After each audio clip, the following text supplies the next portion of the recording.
আমি সেদিনকে র্যান্ডামলি একটা রাস্তা দিয়ে যাচ্ছিলাম, আর রাস্তার পাশে একটা বাড়ি থেকে একজন মা বলল তার ছেলেকে, কিছু মানুষ জন্মায় তার মা বাবার মুখ উজ্জ্বল করার জন্য, আর কিছু মানুষ জন্মায় তার মা বাবার মুখে চুনকালি মাখানোর জন্য। And suddenly we can feel that bro.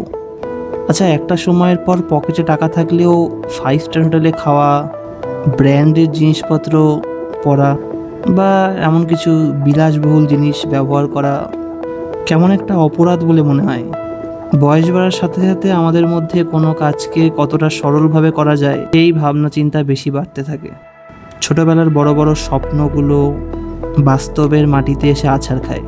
কিন্তু সময়ের সবচেয়ে ভালো দিক হলো এটা চলে যায় প্রবহমান নদীর মতো, তুমি চাইলেও এটা থেমে থাকে না।